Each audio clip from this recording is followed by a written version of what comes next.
দিল্লি অভিযানের দলে দলে যোগ নিয়ন্ত্রণকারী প্রিপেইড স্মার্ট মিটার বাতিল করো, বাতিল করো, বাতিল করো। যুক্ত মাস্টার প্ল্যানের জরিয়তে ব্রহ্মপুত্র নিয়ন্ত্রণ করো, নিয়ন্ত্রণ করো, নিয়ন্ত্রণ করো। এমএসপি চালু করো, চালু করো, চালু করো।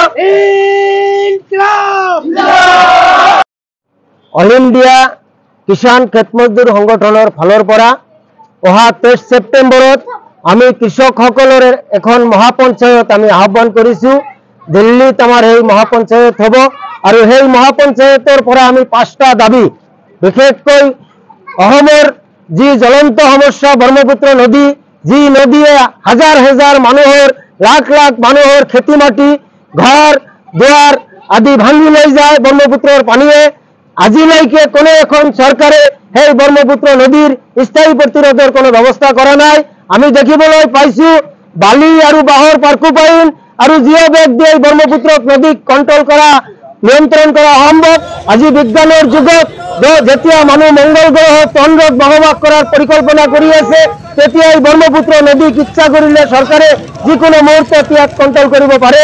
গতিকে আমি প্ৰধানমন্ত্ৰীৰ ওচৰত দাবী জনাইছোঁ, অসমৰ এই সমস্যাটো ৰাষ্ট্ৰীয় সমস্যা হিচাপে স্বীকৃতি প্ৰদান কৰি ব্ৰহ্মপুত্ৰ নদীক উপযুক্তভাৱে মাষ্টাৰ প্ল্যানৰ জৰিয়তে বৰ্ডাৰ স্পাৰ দি ইয়াক প্ৰতিৰোধ ব্যৱস্থা গঢ়ি তুলিব লাগে।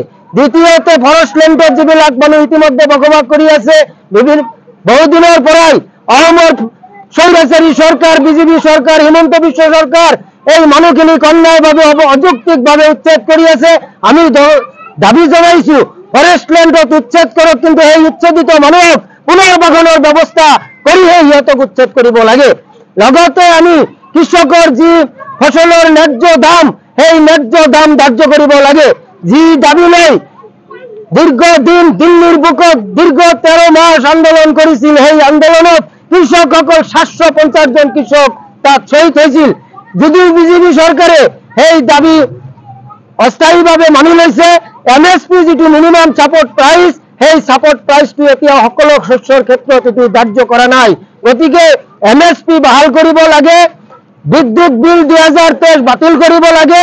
ইতিমধ্যে আপোনালোকে গম পাইছে যে যি প্ৰিপেইড স্মাৰ্ট মিটাৰ লগাই আছে আমাৰ ৰাজ্যত, আজিলৈকে প্ৰায় 25,87,000 স্মাৰ্ট মিটাৰ লগাইছে।